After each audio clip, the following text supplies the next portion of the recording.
Tiga. In progress. Assalamualaikum warahmatullahi wabarakatuh. Shalom, Om Swastiastu, Namo Buddhaya, Salam Kebajikan. Salam sejahtera bagi kita semua. Terima kasih sudah mendengarkan video Pemos pada kali ini. Kita akan membahas tentang pengerjaan eksplisit persamaan hidrodinamika satu dimensi sederhana yang akan dibawa oleh saya sendiri, Giri Harlan, dan juga ada saudari Paula Evina Napitupulu, dan juga Elijah Wianti Tesalonika. Eh, dari kami akan menjelaskan tentang persamaan momentum, persamaan kontinuitas, dan FTCS, dan sebagainya. Silakan untuk saudari Elijah.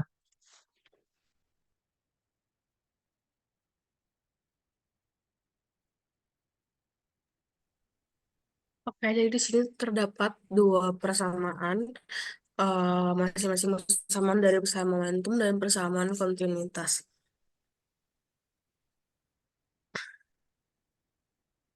Yang pertama dari persamaan momentum itu ada zeta u per zeta t plus g z per zeta x sama dengan 0.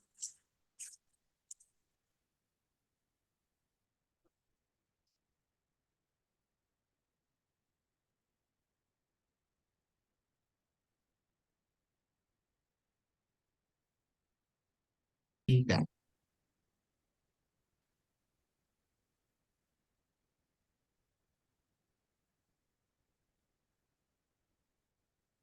Rumus dari persamaan momentum itu do u per do t ditambah g do zeta per do x sama dengan 0.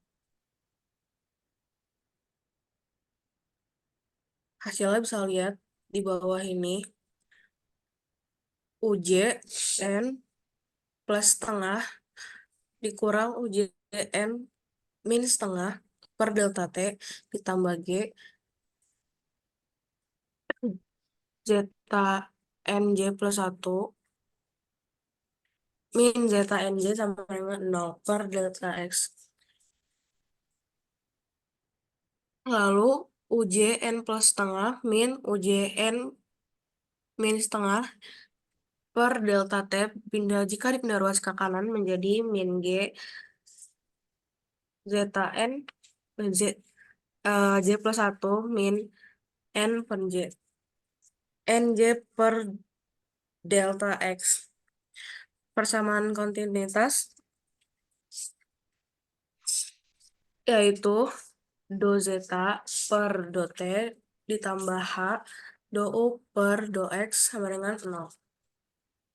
Hasilnya bisa dilihat di bawah ini, dan jika dipindah ruas ke kanan menjadi negatif. Next.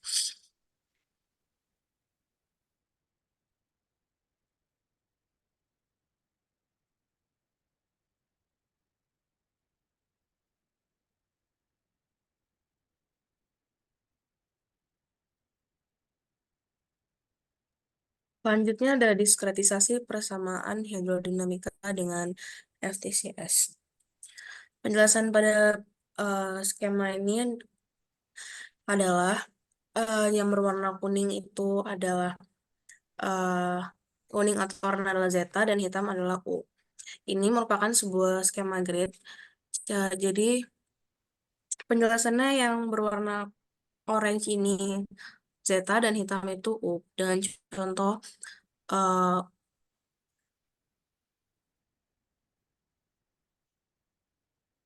UJ, UJ min 1, N plus setengah.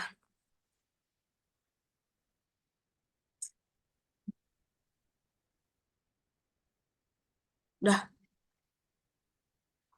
next. Selanjutnya, dalam persamaan kontinuitas sama persamaan momentum itu memiliki 3 kriteria kestabilan.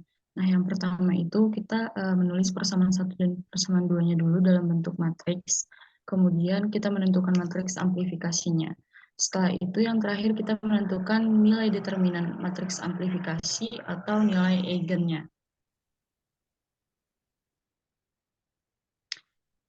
Dalam persamaan kontinuitas dan momentum ini kita menggunakan cara Fourier.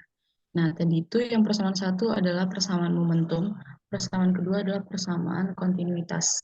Nah, langkah awalnya adalah kita itu dalam persamaan dua kita tulis sebagai n sebagai waktu kita mundurkan satu menjadi n-1. Nah, bisa dilihat di bawah kalau zeta n j-nya itu yang semula di persamaan kedua adalah zeta n plus 1j, terus sama dengan zeta jn min 1, yang semula adalah zeta jn. Nah, begitu seterusnya sampai persamaan uj min 1 n min setengah. Nah, dalam rumus ada u sama dengan ue pangkat ikx dengan zeta sama dengan zeta e pangkat ikx, sehingga menjadi dalam persamaan kedua di sini itu terlihat kalau setelah uj n minus setengah itu menjadi e pangkat ik delta x per 2 minus e pangkat minus ik delta x per 2. Kemudian di bawahnya itu berubah menjadi 2i sin. Itu tuh kenapa? Karena dalam rumus sin x itu sama dengan e pangkat ix min e pangkat min ix per 2i. Nah, itu karena makanya oleh karena itu di bawah berubah menjadi 2i sin k delta x per 2. Nah, dalam bentuk matriks persamaan kedua ini bisa dilihat kalau yang paling kiri atas adalah urutannya sesuai dengan urutan A, B, ini A, ini B, terus yang ini C, D, E, F, G, H. Begitu sampai matriks yang selanjutnya. Kemudian dalam persamaan ini itu di bagian A adalah dalam persamaan atas adalah zeta jn. Terus bagian B adalah ujn min setengah seperti persamaan di sebelah sini. Kemudian yang satu ini adalah merupakan diagonal utama, di mana kalau misal nilai dari diagonal utama itu di bawahnya adalah 0. Kemudian untuk persamaan yang pertama itu tuh tidak ada terjadi perubahan apa-apa baik dalam n ataupun dalam j. Maka persamaannya seperti yang di bawah ini. Kemudian dalam bentuk matriks sama seperti peraturan pada persamaan yang kedua, itu tuh di bawah diagonal utama tetap 0. Oke, next.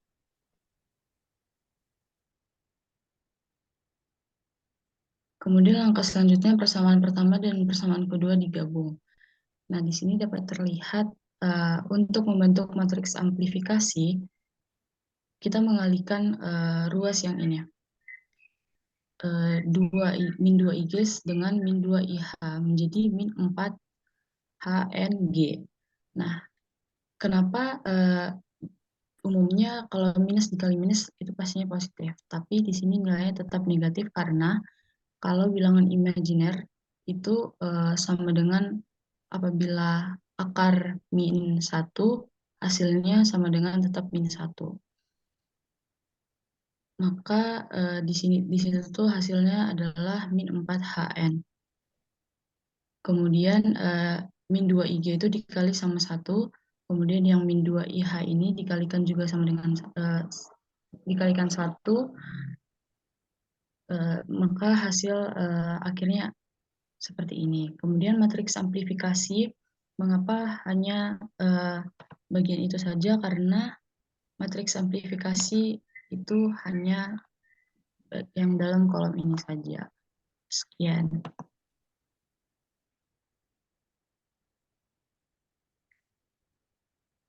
Oke, terima kasih untuk saudari Paula. Dari saya sendiri akan membahas tentang matriks amplifikasi ini sendiri. Untuk matriks amplifikasi ini sendiri bisa dilihat bahwasannya untuk dari saya mengambil langsung dari daftar pustaka dari jurnal Numerical Methods for Partial Differential Equation yang saya cari dan dapatkan dari Science Direct, di mana untuk matriks amplifikasi itu adalah suatu konsep yang digunakan untuk memahami dan menggambarkan proses amplifikasi dalam sistem oceanografi. Matriks amplifikasi itu membantu dalam memahami pola dan proses yang terjadi dalam sistem oceanografi dan memprediksi perubahan yang akan terjadi. Nah, untuk selanjutnya itu ada rumusnya matriks amplifikasi itu seperti matriks pada umumnya. Eh, dan ini nilai hasil ini didapatkan dari persamaan satu dan 2 matriks, yaitu persamaannya momentum dan persamaan kontinuitas yang sudah dibahas oleh saudari Eliza. Untuk matriks amplifikasi itu didefinisikan sebagai determinan matriks amplifikasi atau nilai eigen dari matriks amplifikasi. Determinan matriks amplifikasi ini menunjukkan seberapa besar pengaruh parameter oceanografi terhadap proses amplifikasi. Sedangkan nilai eigen itu menunjukkan bagaimana parameter oceanografi mempengaruhi proses amplifikasi secara spesifik. Nah, dengan menggunakan matriks amplifikasi, peneliti dapat memahami lebih baik bagaimana proses oceanografi berinteraksi dan memprediksi perubahan yang akan terjadi dalam sistem oceanografi yang sangat penting dalam pengelolaan sumber daya laut dan mitigasi dampak perubahan iklim. Contohnya seperti perubahan suhu, gelombang, arus, atau topografi, kondisi cuaca, itu bisa dipakai matriks amplifikasi ini dalam hal-hal seperti itu, dalam mitigasi juga. Oke, sekian dari kami. Mohon maaf apabila ada kesalahan kata atau kesalahan penjelasan dari kami. Mohon maaf sebesar-besarnya. Terima kasih dan sampai jumpa.